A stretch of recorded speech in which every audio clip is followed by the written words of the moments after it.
Obviamente que vamos a hacer el esquema del programa, pero permítame, ya que me metió en el tema del plan económico peronista, la escuché a Cristina el discurso, no voy a referirme al discurso de ella, pero simplemente como dos o tres observaciones.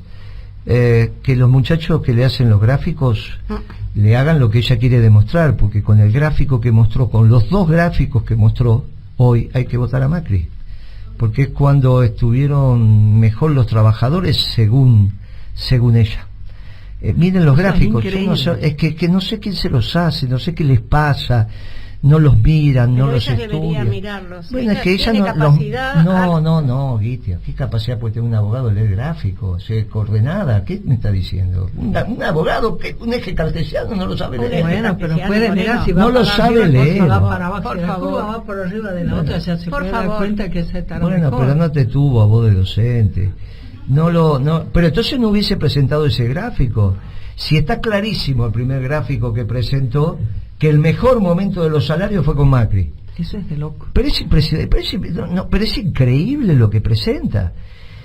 Y sobre todo es increíble porque en su momento, cuando eso pasó, porque el gobierno de Macri explicaba, mira la distribución del ingreso, estamos mejor que con el peronismo, ahora tenemos el 52% para los trabajadores.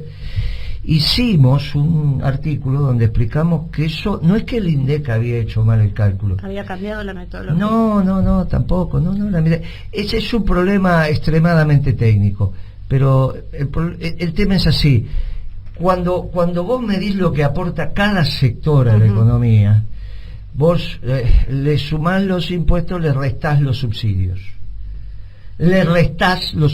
Eso se llama el ingreso neto de cada uno de los sectores. Cuando Macri empieza a restar los subsidios de la economía, es fundamentalmente a los servicios eléctricos y demás.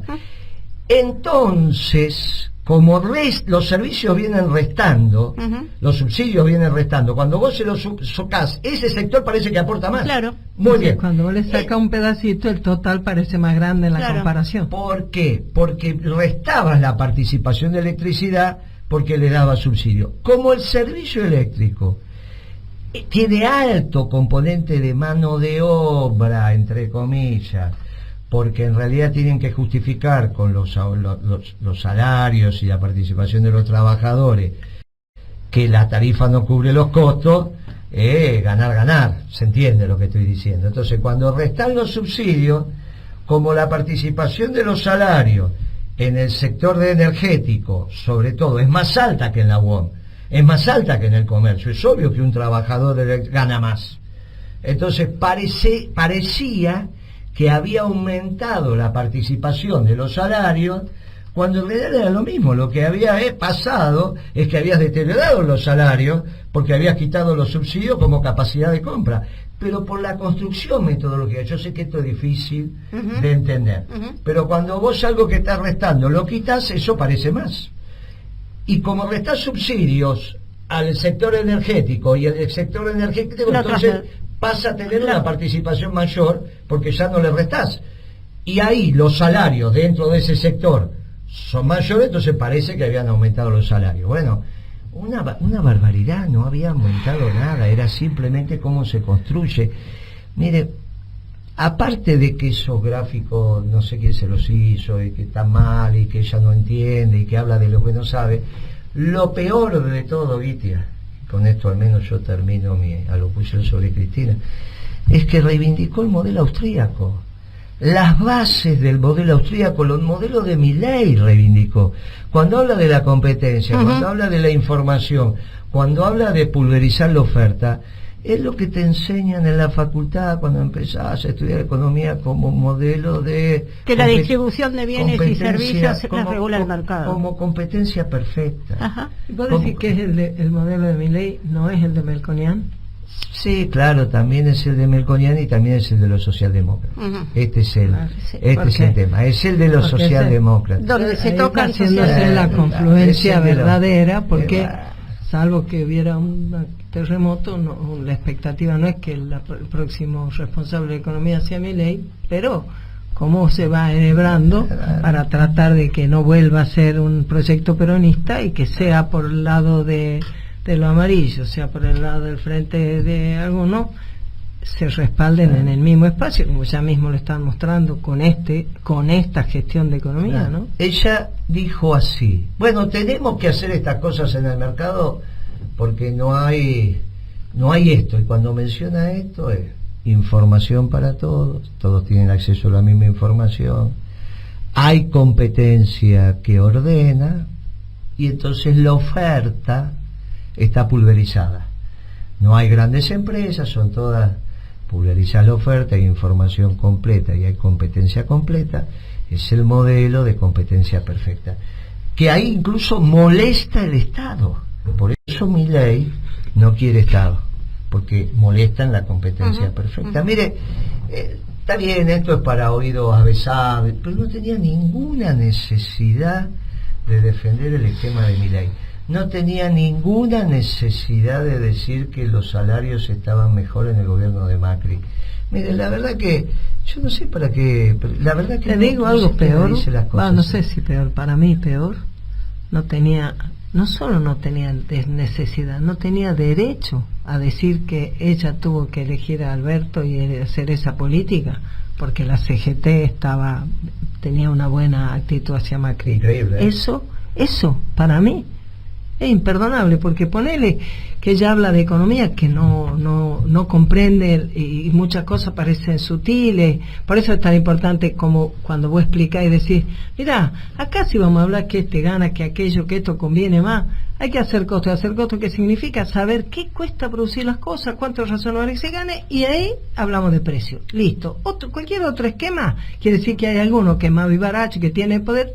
No, el Estado tiene que conocer esto para saber cuánto tiene que ser el precio. Ponele que ella, la vicepresidenta, habla de esas cosas porque alguien que tiene un punto de vista doctrinario, ideológico, no sé qué, con la escuela austríaca, con ese pensamiento, y ella lo repite, cree que con eso, como con precios cuidados, como vayan todos a los supermercados, vayan a ver, o esa campaña espantosa que están haciendo ahora, ¿no? Pero la verdad es que además decir que es responsabilidad de la CGT por no enfrentar a Macri y mostrarte además en el gráfico cómo lo que estaba mejor los trabajadores cuando estaban con...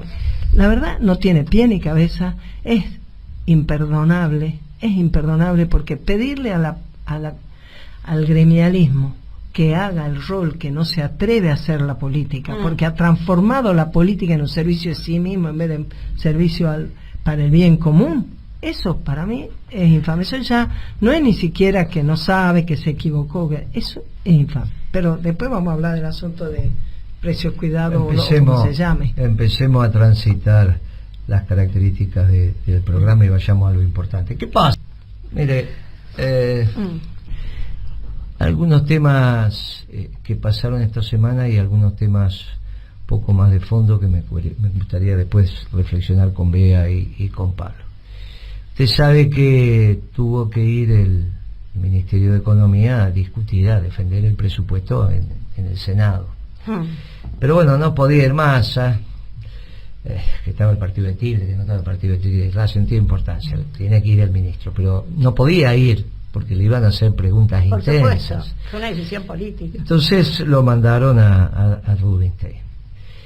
Y es relevante lo que dijo Rubinstein, porque en realidad lo que hablaba era otro gobierno, no tenía nada que ver con lo que vienen diciendo, nada que ver, digamos, parecía que estaba el gobierno de Cambiemos defendiendo su presupuesto, porque él es un hombre que piensa así, en eso fue honesto, fue y dijo lo que piensa. Se expresó Rubinstein. Claro, ¿qué les pasó a los senadores? Dijeron: che, ¿quién nos mandaron?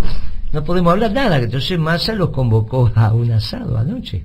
Fueron todos ahí al Ministerio de Economía, a la terraza, se comieron un asado y habrán estado hablando con Massa a ver qué acontecía, porque obviamente lo que pasó en la Comisión de Economía, de Presupuesto, no tenía nada que ver con lo que podía decir Rubinstein. Y todos los senadores, más que mal, dicen: ¿a quién estoy escuchando? ¿A uno de nuestro gobierno o a algún gobierno del PRO?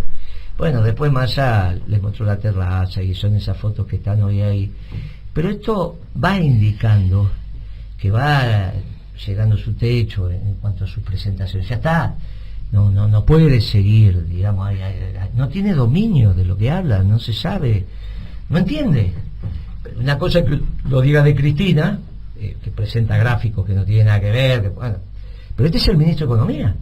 Entonces, digamos, el propio rol que cumple le impide no tener los conocimientos mínimos. Con lo cual, las cosas se van dando en una dirección muy delicada, que vamos a ver cómo es el desenlace de estas situaciones. Desenlaces que van a ser, que vamos a tener que transitar. Vamos a tener que transitar, vamos a tener que vivirlos. Ellos piensan que el Mundial va a apaciguar. Hoy me preguntaban de algunas radios y dije, mire, cuando hay hambre no se gritan los goles, ¿no? Lo dije, cuando hay hambre no podés gritar los goles. En una familia que no come, vamos que va a jugar Argentina. Si no comiste, no comiste. Cuando te hace ruido la panza, mire, está muy complicado. Así que veremos cómo vamos transitando este decidido fin de ciclo que ya está llegando al punto de inflexión. Lógicamente, esto es una disciplina social, tiempo y hora no se puede decir, pero vas avanzando hacia el punto de inflexión. Y ahí entonces me parece que se abre otro desafío para nosotros, y que es qué hacemos nosotros con los factores de poder. Si vamos a tener diálogo o no vamos a tener diálogo con los factores de poder. En términos económicos estoy hablando. ¿Qué vamos a hacer con Arcor? ¿Qué vamos a hacer con Clarín? ¿Qué vamos a hacer con Aceitera General de ESA? ¿Qué vamos a hacer con Techín? ¿Qué vamos a hacer con Aluar?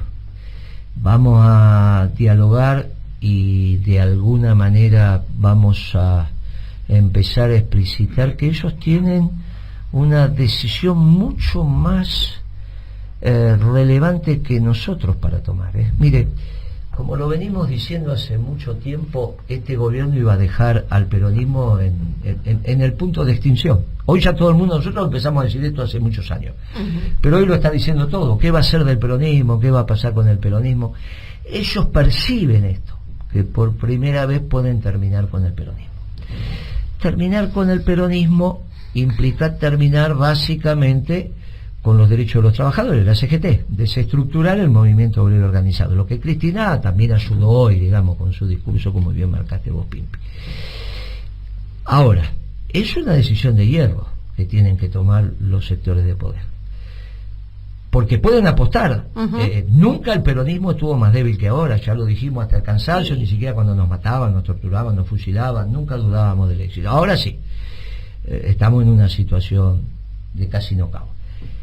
Ahora, si ellos toman la decisión de terminar con el peronismo y construyen Argentina a la sombra de lo que hoy es Brasil, no Argentina subordinada a Brasil, sino copian el modelo brasilero económico y social a la Argentina. Entonces, ellos con 40% de pobreza estructural y nosotros con 30% de pobreza estructural, bueno, si aciertan y destruyen al peronismo y al movimiento obrero organizado y bla, bla, bla, bla, bla, pueden tener ese país, lo pueden tener. Ahora, tienen dos dificultades. El primero, que no va a ser un país justo, porque con 30% de pobreza estructural hay un problema de moral, de para qué estoy en la vida. Pero supongamos que eso no les interesa. Ahora, ¿están seguros que van a derrotar al peronismo? Porque si no están seguros que van a derrotar el peronismo, no la Argentina va a perder otra década, y ellos también. Ellos también. O sea, van a perder, ellos van a arrancar fuerte. Van a arrancar con un 60-70% de pobreza. O sea que van a tener tiempo para bajar al 30%. Pueden hasta tener una reelección, porque la campaña va a ser, imagínense, agarramos de 70, llegamos a 30. Ahora ellos están seguros que van a terminar con el movimiento obrero organizado y con el peronismo. Si ellos no tienen certeza de esa solución y de que van a ganar, yo creo que se abre la posibilidad de explicarle que por primera vez el mundo nos es favorable. No es lo que dijo hoy Cristina, que se quejaba de Trump. que iba a ganar Trump, se quejaba de Trump que iba... Al revés, el problema es Biden. Ahora el mundo nos es favorable porque se terminó la globalización. Todo es al revés. Se terminó la globalización. Entonces, hoy hay posibilidades. El mundo, no digo que nos va a soplar de espalda, pero al menos nos va a mandar una brisa si hacemos bien las cosas. Y nosotros, el peronismo, estamos en condiciones de ofertar un capitalismo moderno. Estamos en condiciones. Solamente estamos en condiciones de ofertar un capitalismo moderno que incluya al conjunto del pueblo si no hay bolsones de feudalismo. Y tenemos dos bolsones de feudalismo. Un bolsón de feudalismo en la Pampa Húmeda, con los terratenientes, y otro bolsón de feudalismo con los planes sociales, porque no se puede vivir sin trabajar. Los planes sociales obviamente se van a ir agotando con el tiempo a medida que la economía crezca. Pero para que eso pase, hay un prerequisito que es terminar con el bolsón de feudalismo en el sector de la zona núcleo de la Pampa Húmeda, cosa que también es un factor de poder la sociedad rural, y hay algunos diálogos y hay algunos pequeños entendimientos. Siempre las reuniones terminan diciendo bueno, sí, a mí me gusta, pero hay que ver qué dice el conjunto, es difícil, bueno, como todo en la política, pero a mí me parece que nos tenemos que dar un diálogo con el objetivo de que se instale de una vez y para siempre en la Argentina un capitalismo moderno. Lenguaje que también utilizan otros compañeros. Lo que pasa es que técnicamente tienen la dificultad de no avanzar sobre el sector feudal, y entonces cuando vos tenés un sector feudal y es el más productivo, es imposible que instale un capitalismo moderno con feudalismo en la Pampa Húmeda, en la zona núcleo. Es imposible por definición. O sea, un capitalismo moderno necesita el modernismo en todas las esferas del capital, en todas las funciones de producción. Claro. ¿Te pregunto algo, Pedro? O si no, cuando termine. No. Yo te pregunto, para esos sectores, ese sector de empresas grandes, importantísimas de Argentina que vos has mencionado, ¿les da lo mismo, les puede dar lo mismo desde su propio punto de vista una Argentina que tiene afuera de la posibilidad de consumo de un 30% que una Argentina con inclusión? Y lo que pasa es que si vos compensás con exportación, y necesariamente lo vas a tener que hacer, es como le sirve a los brasileros, porque la otra es, si consumen ellos, que te quedas sin dólares. Entonces, no consume ese 30%, necesitas menos dólares, y en todo caso la producción que le sobra la exporta. Ese sería el esquema, ¿está bien? Los caramelos que le sobra alcohol no hay problema, los exportamos al resto, ¿está bien? Es obvio que el peronismo necesita un mercado interno dinámico, y por eso los dólares que hacen falta decimos de dónde lo sacamos y cómo lo obtenemos, ¿está bien? Claro. Pero incluso somos decididamente manufactureros para agotar la fuerza de trabajo, porque si no te va a quedar esa pobreza trae consigo una desocupación al alza, de lo medido, no como hacen en Brasil, que no la miden, no miden toda la fuerza de trabajo. Es tan estructural la pobreza en Brasil que no miden toda la fuerza de trabajo. Eso, lo que para usted me está mirando con cara rara, dice, pero ¿cómo no miden toda la fuerza de trabajo? No, miren en algunas ciudades los que ellos consideran que estarían en condiciones de trabajar. Los que son pobres de todo, no hacen la encuesta permanente de hogares que hacemos nosotros para decir, ¿usted quiere trabajar? Sí. ¿Trabaja? No. ¿Busca trabajo? Sí. Entonces desocupado. No, ojo con eso.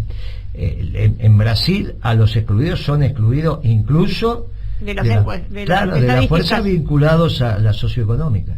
No, por eso le digo, cuidado, porque cuando se arma un esquema estructural se los excluye de toda exclusión.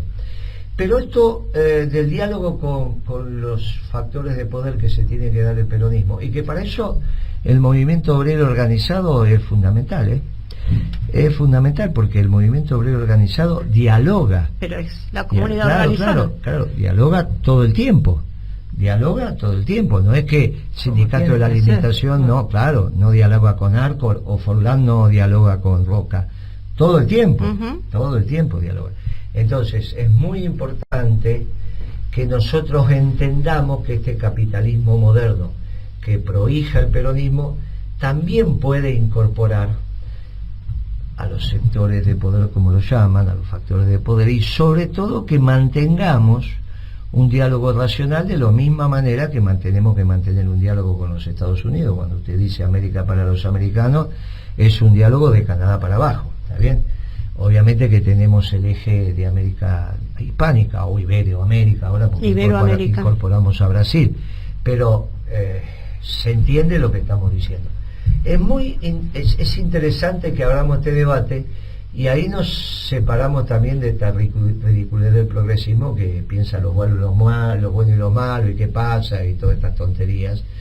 En la década ganada, los grupos económicos ganaba plata el choripanero, que hacía choripán en la cancha, pero ganaban plata también los grupos económicos, por eso creció la Argentina y estuvimos 12 años y medio gobernando, ojo con esto. Tenemos que recuperar ese pensamiento sistémico. ¿Cómo ves este planteamiento, Pablo? ¿Cuál es tu opinión al respecto? No, es un pensamiento bien correcto. El que tenemos con los factores de poder es, por un lado, lamentablemente, que la imagen que tiene el peronismo. En muchos de esos factores de poder hay una identificación realmente absolutamente falsa entre peronismo y populismo. O sea, se deja la imagen. El diálogo es posible, hay que romper la imagen. Para eso hay que dejar bien claro que el peronismo es una opción doctrinaria, perfectamente válida y perfectamente ajustable a las necesidades que tiene hoy el país. Yo creo que esa debería ser la base de la conversación. Pero además, reiterarles y volverles a reiterar hasta el cansancio que la persistencia en el error es el peor de los errores. Y estos factores de poder que han apoyado a gobiernos, vamos a llamarlos socialdemócratas, todos sabemos que las bases es neoliberal, bueno, tiene que también aprender que lo que nos llevó de crisis en crisis al país, y ahora en esta crisis que parece un pantano, muy difícil de salir de ella, es casualmente la persistencia en el error del apoyo que tuvieron ellos a estas maneras de pensar. Exactamente lo que vos estás señalando, Pablo, te ubica a vos como un actor relevante en esos diálogos, porque vos, como antiguo dirigente de la UIA, sobre todo de la UIA de la provincia, pero también de la UIA nacional, los has conocido. Y es obvio que los operadores políticos tienen vinculaciones con los grupos económicos, incluso hasta los operadores políticos del Instituto Patria, pero es otro nivel de conversación. Me parece que nosotros estamos en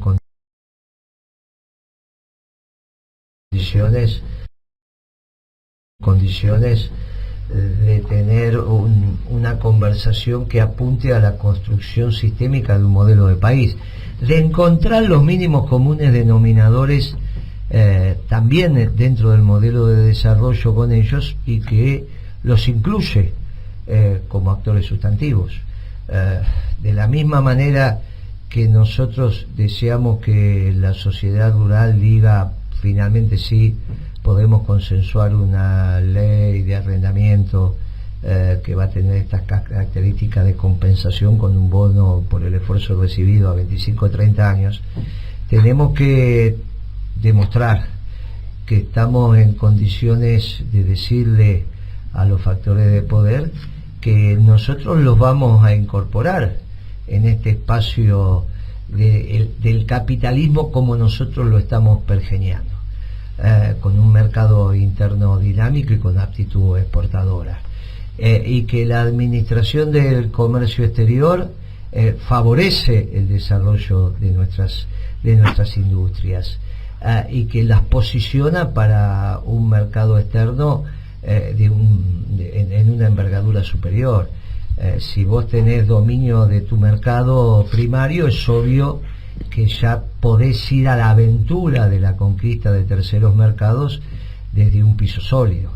y no lo que ahora aparece en las empresas argentinas, que a veces van a tratar de conquistar mercados y tiembla su propio mercado en la Argentina. Me parece que tenemos los elementos como para poder entablar un diálogo serio entre ellos y nosotros, y vos en eso cumplís un papel relevante, sí. Pablo. Bueno, te agradezco, pero te quiero decir dos cosas. Primero, yo tuve mucha más actuación en la Unión Industrial Argentina, nacional, que en la provincial. En la nacional pasé por todo. Ahora, lo que te quiero decir es, así como nosotros decimos, miren, esto es lo que tenemos nosotros, con total sinceridad, una propuesta seria, una propuesta meditada, una propuesta que da respuesta a todos los problemas que tiene la economía argentina. Del otro lado, hay que pedirles y exigirles que ellos vean a la Argentina como un país para habitar, no como un país para hacer sus negocios. Eso es fundamental, mira, Guillermo.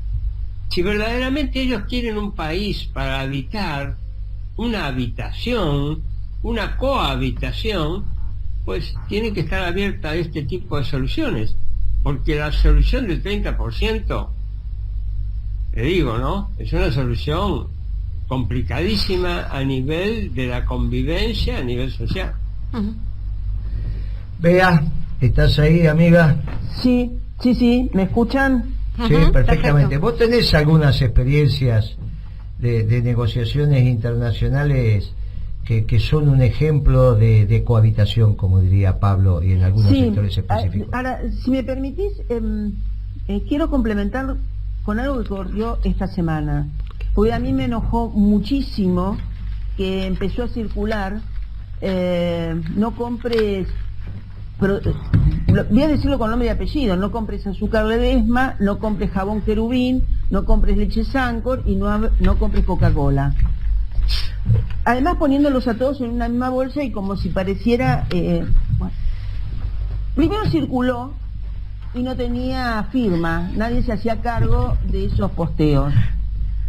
Pero al día siguiente apareció, lamentablemente, el Cuervo, porque yo le tengo un gran aprecio, un gran cariño al Cuervo Larroque, y una ministra, digamos otra ministra, también de la provincia, Daniela Velar, una mujer muy joven, de 38 años, con una formación de politóloga, y entonces salieron además a hacerse cargo de que no se compren esos productos. A mí realmente me enojó mucho al punto que dije, algo voy a hacer.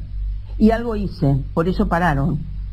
Porque empecé a mandar WhatsApp a preguntar si en lugar de comprar Querubín, producto de una empresa pyme bonaerense, que pareciera que el ministro de la producción de la provincia de Buenos Aires no sabe quién es Querubín, porque supongo que es el que les dio la información. Tengo que suponer que hay algún tipo de información en ese sentido.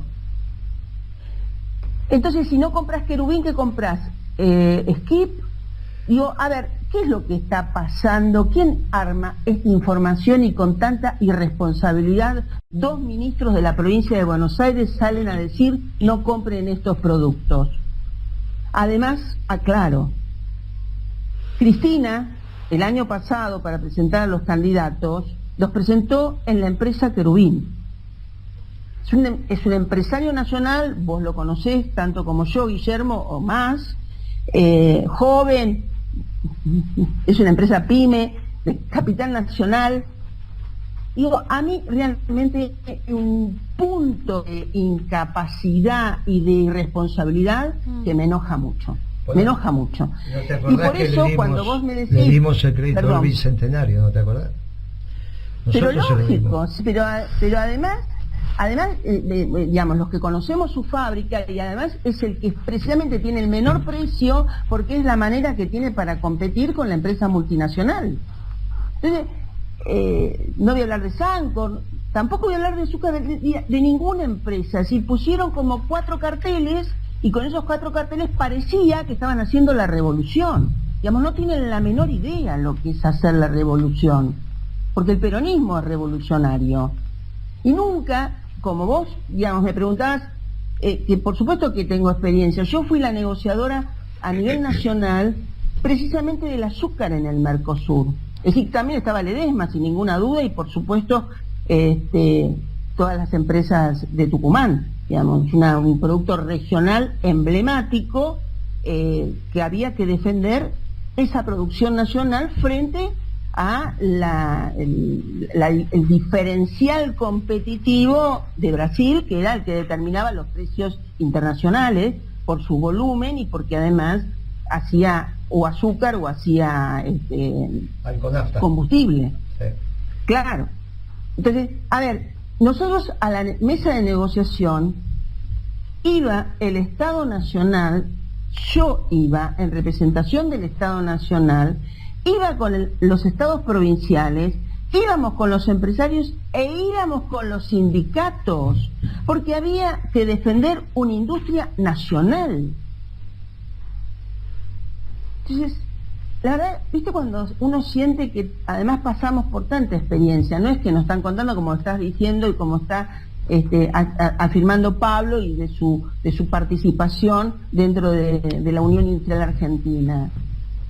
Digamos, hay una trayectoria en todos nosotros que sin ninguna duda, cuando nos encontramos con este nivel de irresponsabilidad, con información que ¿quién se las puso? Digamos, yo no puedo entender. Se paró, creo que fui, les voy a decir, sin falsa humildad, creo que fui exitosa en parar este disparate. Porque estaban hablando de Querubín como si fuese el malo de la película. Me enojó mucho, actué y sin ninguna duda cuando nosotros, y además en estas negociaciones internacionales atravesamos a varios gobiernos, pero cuando empecé, por supuesto que era el 90, después el 91, fue en plena negociación Mercosur, el gobierno estaba presidido por un peronista. Y seguimos, y además, digamos, con esa fuerza de negociación, donde estaban todas las fuerzas representadas, por supuesto los sindicatos agrupados junto a los empresarios, se llegó al Congreso de la Nación y salió una ley que fue vetada por el presidente Menem, fue vetada y fue afirmada por unanimidad en el Congreso de la Nación y sigue estando vigente. Entonces, había algunos irresponsables que parecía que uno tenía que hacer automóviles y el otro hacía vino y por supuesto Brasil hacía azúcar. Entonces hay un nivel de improvisación en muchas situaciones, porque no te creas que tampoco, en ese momento también yo fui más separada después del cargo que tenía, porque bueno, había sido muy exitosa y Brasil dijo, bueno, además, imagínate, llegó a una ley donde la veta el presidente de la Nación y queda firme por unanimidad del Congreso, de ambos congresos, bueno, y es una ley firme, está vigente. Entonces, uno ha tenido una experiencia, una trayectoria y un compromiso militante en esas gestiones, pero que estamos con los empresarios, no es que estábamos peleados con los empresarios, todo lo contrario. Había que defender esa industria nacional. Tal cual. Hay una experiencia en el peronismo de vinculación con los sectores económicos que incluye desde las pequeñas empresas o microempresas hasta los grupos económicos, todos todos buscando sinergia entre ellos para avanzar en el bien común. Pero claro, se lo tenemos que decir también a los grupos económicos, y ellos tienen que tomar una decisión, porque es la primera vez que el peronismo va a terminar un mandato lastimando a los sectores populares. Hay hambre, en el pueblo hay hambre, hay unos precios imposibles de la comida, ¿no? Están llegando las listas con 10, 12, 15% de aumento. Claro, se están preparando para este congelamiento que es la primera vez que se anuncia un congelamiento con 30 días de anticipación. Y Pimpi aquí se ríe, Bea y Pablo, porque tiene experiencia en esto de administrar posibles políticas de congelamiento. A ver, Pimpi. Que el nivel de, no sé si decir ingenuidad, porque lo otro que me sale es una mala palabra, creo que no se puede decir por la radio, pero ¿cómo vos vas a decir? ¿Sabes que me recordó a mí un chiste machista que circulaba en Tucumán cuando yo era joven, que decía que una señorita estaba en un cine y un señor se sentó al lado y le puso la mano en la pierna y ella se dio vuelta y le dijo, le doy 5 minutos para que saque la mano de ahí? ¿No? Era un poquito machista el chiste, pero convengamos que esta cosa de decir, pero es como, no sé, es como que ya más papelones no se puede hacer. Es una vergüenza. Nosotros tuvimos, en la gestión de Moreno, en tu gestión, Guillermo, tuvimos en el último año que estuvimos, en el año 2013, entre febrero y julio, o sea, 6 meses, primero por 3 meses, después por otros 3, un congelamiento total de precios. Pero ¿cómo enganchaste, cómo armaste ese congelamiento vos? Siempre sobre la base de que había en la Secretaría de Comercio la información de cómo funcionaba cada uno de los sectores de la producción, cuál era el costo de lo que se producía, comprendiendo también las dificultades, porque no es que inocente cuando vos decís, en aquel momento lo que necesitábamos hacer era ir reorientando hacia un modelo de producción y no solo de consumo. Estaba claro que seguir solamente poniendo recursos de un aumento de salario no iba a resolver el problema económico de provisión, de abastecimiento, de capacidad, de productividad y demás, pero cuando vos lo hiciste sobre la base de ordenar el conjunto de la cadena y además lo anunciaste y dijiste desde ayer. Lo que hoy lunes les aviso que el precio que estaba ayer es el que va a quedar por 3 meses y posiblemente 3 meses más. Y solamente tocaremos aquello que sea indispensable porque esté relacionado a algún precio que no se puede manejar. Y me acuerdo haber tenido la oportunidad de acompañar a Guillermo en alguna reunión donde se juntaba por rubro de producción a todos los factores intervinientes. Y entonces vos también ahí notabas que, bueno, había sectores empresarios más pequeños, también con una menor capacidad de administración, de información, de conocimiento, que de pronto requerían, preguntaban cosas sobre cómo iba a funcionar este congelamiento, porque, bueno, también hace falta trabajar esa microeconomía de la administración de la empresa para que las condiciones de macro que se generan desde el Estado sean aprovechadas a su nivel por todos, ¿no? Pero creo que cuando hay el conocimiento, hay la autoridad y hay la vocación patriótica, las cosas se consiguen. Ahora, cuando vos te pones la pelotita roja en la nariz y los zapatos grandes, lo que haces es una payasada. En eso van yendo. La verdad que no saben lo que hacen. Hay un desconocimiento importante de cómo funciona la economía en el gobierno nacional.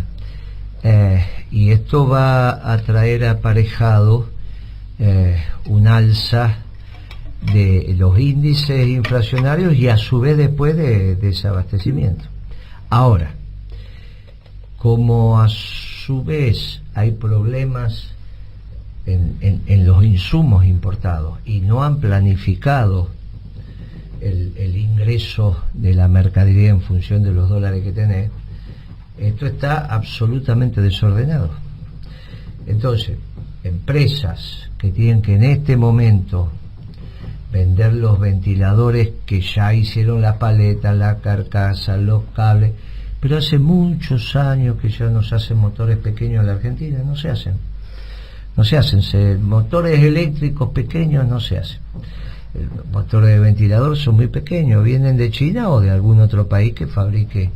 Si vos no lo dejás entrar, toda la plata que gastó en hacer la carcasa, la paleta, los sueldos que pagó, le falta el motor.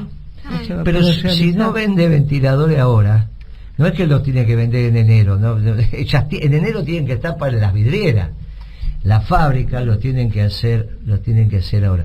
Claro, esto necesitan de una coordinación, claro, que se hace en el mercado, trabajando muchas horas y tomando las decisiones que hay que tomar. Este es un gobierno que no está apto. No está apto el presidente, ya lo dijimos hasta el cansancio, y el ministro de Economía es un muchacho audaz, es un muchacho que tiene ganas, es un muchacho joven, pero no le da la expertise. Nunca fue empresario, nunca fue dirigente sindical, no estudió economía, no. ¿De dónde va a saber economía? Tuvo una materia que lo acercó a la economía en su carrera de abogacía, 1, 2, pero nunca debe haber ejercido derecho comercial, que por ahí alguito aprendés de balance ahí, no que aprender de economía, pero al menos de balance. Mire, estamos en un deseo. Por más que Cristina diga valoro el esfuerzo para el mal. Ahora las condiciones macroeconómicas y obviamente las microeconómicas que tienen que ver con las empresas de la Argentina están peor que cuando se fue Guzmán. Están peor. Como Guzmán están peor que cuando se fue la CUNSA, y la CUNSA cuando se había ido Duhovne, y así sucesivamente. O sea, vamos en un sendero de ruptura, de punto claro, vamos en un sendero de punto de inflexión.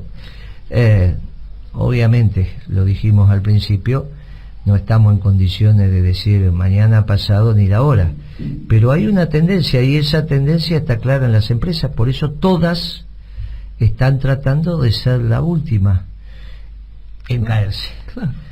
Y por eso la economía está como está, todo el mundo haciendo negocios de oportunidad. Lo que puede ya. Y lo que puede ya, ya le digo que ese dólar para los turistas que cambien a eso va a ser muy difícil. Imagínense que explicarle a los turistas, que decir que de acá que gasten con la tarjeta.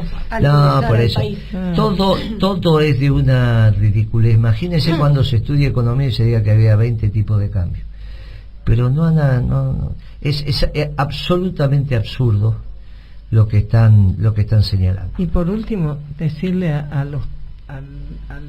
nosotros, a todas las personas, decir, mira, esta listita de la lista negra de empresas es tremendo por lo que explicó la BEA desde ya, y por transferirle la responsabilidad de lo que pagás. Jorobate si pagaste, jorobate si vos convalidaste el precio. Es de ese pensamiento que, bueno, liberal, pero en el peor de los sentidos. Es por todos lados. Típico pensamiento progresista. Se nos acabó el programa. Se nos acabó.